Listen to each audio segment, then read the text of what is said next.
खबर मध्य प्रदेश के मुरैना जिले से में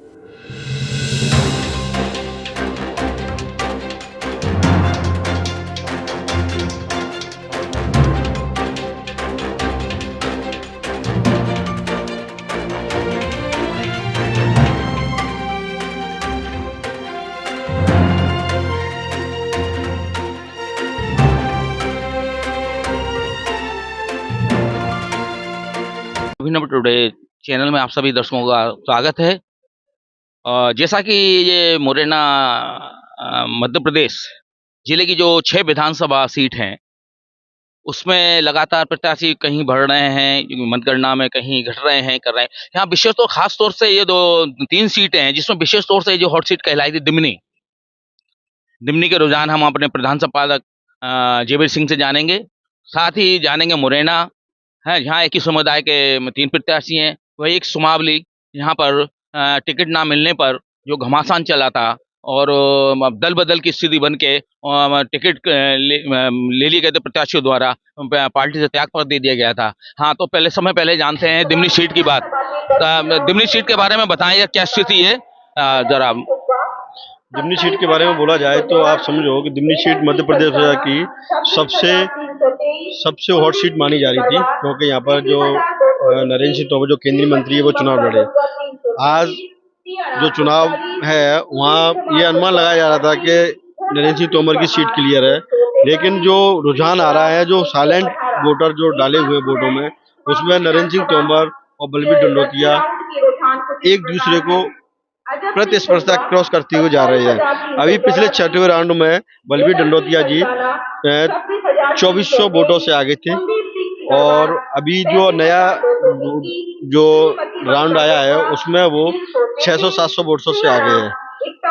ठीक है, तो मैं यहाँ कहना चाहूँगा कि जो सबसे हॉट सीट मानने वाली थी जिला मुरैना की विधानसभा सीट में, वो एक सुमावली थी और एक दिमनी थी। सुमावली में जो टिकट कटने से कुलदीप सिंह करवार को टिकट फिर बहुजन में पहुंचे। हाँ, कांग्रेस में पहले कांग्रेस से क्लियर कर दिया था, उसके बाद वो रिव्यू प्रत्याशी बना दिया अजब सिंह को। बिल्कुल रिव्यू प्रत्याशी बना दिया। उसका कहीं न कहीं कुलदीप सिंह करवार को बहुत अच्छा फायदा मिला है उस चीज का। और जो एक कांग्रेस के प्रत्याशी को फिर दोबारा से उन्होंने अजब सिंह कुशवाहा को दिया, वहां पर आज कुलदीप सिंह करवार को जनता का प्यार मिलते हुए आज इतना आगे है कि 10,000 वोटों से आगे चल रहे हैं अभी।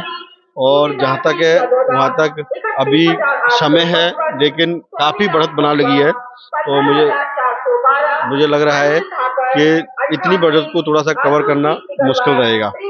दिमनी का बताएं, क्या कितने मतलब ये बलबीर सिंह डंडोतिया और आपका ये नरेंद्र सिंह तोमर जो केंद्रीय मंत्री हैं, इनमें कितना वोटों का अंतराल चल रहा है? उनमें पिछले राउंड तक 2400 वोटों तक डिफरेंस था, जिसमें बलबीर डंडोतिया नरेंद्र सिंह तोमर जी से 2402 वोटों से आगे थे।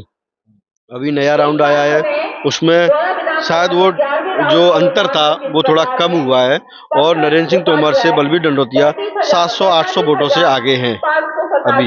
हाँ, फिर इसके बाद मुरैना आती है, एक ही समुदाय के 3 प्रत्याशी हैं, तो वहाँ की स्थिति क्या है?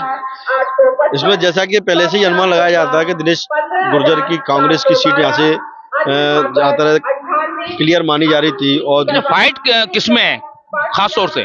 अभी जो फाइट है, जो मुरैना में अभी जो फाइट है वो कांग्रेस और बीजेपी की है, जबकि कुछ अनुमान ऐसा लगा रहा था कि कांग्रेस और बहुजन की राकेश रुस्तम सिंह के साथ फाइट होगी, लेकिन राकेश रुस्तम सिंह के साथ फाइट नहीं रही और फाइट कांग्रेस और बीजेपी के बीच रह गई, जिसमें अभी जो मतों का जो अंतराल चल रहा है उसमें दिनेश गुर्जर 3600 वोटों से आगे है 7वें राउंड तक।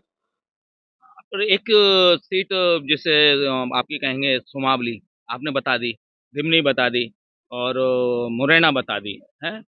जोरा की स्थिति बताएं थोड़ा। जोरा की स्थिति में आपके जो जहाँ जैसा बताया था, अनुमान भी लगाया जा रहा था कि कांग्रेस की सीट वहां से क्लियर रहेगी और वही बातें क्लियर होती जा रही हैं। पंकज उपाध्याय जी वहां पर कम से कम 10 से 12,000 वोटों की बढ़त बनाए हुए हैं और मुझे लग रहा है कि ज़्यादातर सीट पॉजिटिव ही निकलेगी। बड़ा एक सामने एक बात उभर के आ रही है, अभी जितने भी बड़े चैनल वाले हैं उनके एग्जिट पोल आ रहे हैं, कहीं क्या कहते हैं ओपिनियन पोल आ रहे हैं, उस सर्वे में बीजेपी को ही बता रहे हैं, ये ग्वालियर चंबल संभाग में, खासतौर से ये चंबल संभाग मुरैना में, ठीक है नहीं। तो ये क्या कहें इनको, या क्या हकीकत कहें कि एक फसाना कहें, आप क्या कहेंगे?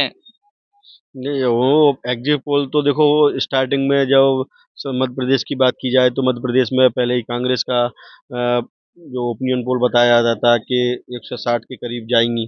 और फिर फिलहाल कुछ कल 2 दिन पहले ही एक दूसरा ओपिनियन पोल आया जिसमें बीजेपी को एकदम से बढ़त में दिखाया है। और आज जो रिजल्ट आ रहे हैं वो ही पॉजिटिवली आ रहे हैं। आज बीजेपी बढ़त बनाए हुए है और मध्य प्रदेश में सरकार बनाने की अग्रसर है।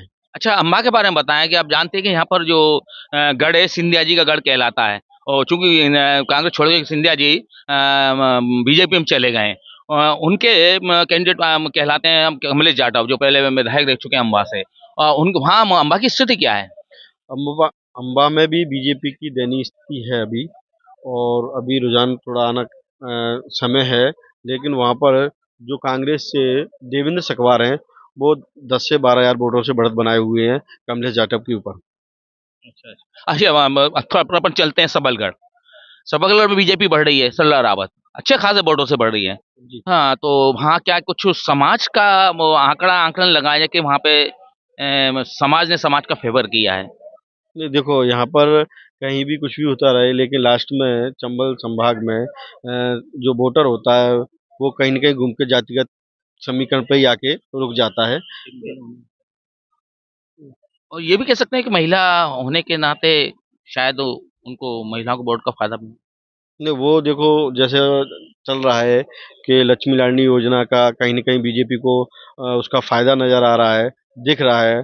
और फिर महिला विधायक वहाँ से खड़ी हुई हैं, सरला रावत, तो उनका भी फ़ेवर उनको मिल रहा है। जैसा कि आपने देखा कि हमारे प्रधान संपादक जयवीर सिंह जी ने सभी 6 विधानसभा सीटें के रुझान बताए, कौन बढ़त में चल रहा है, क्या स्थिति किस-किस मतलब मतदाताओं ने जो यूँ कहिए कि जो आज के मतदाता भाग्य विधाता हैं प्रत्याशियों के लिए, हैं? वो अब और आगे और भी आएँगे, आपको हम लगातार बताते रहेंगे। मैं राज रेबर विदा लेता हूँ, फिर हाज़िर होऊँगा आपके साथ। नमस्कार।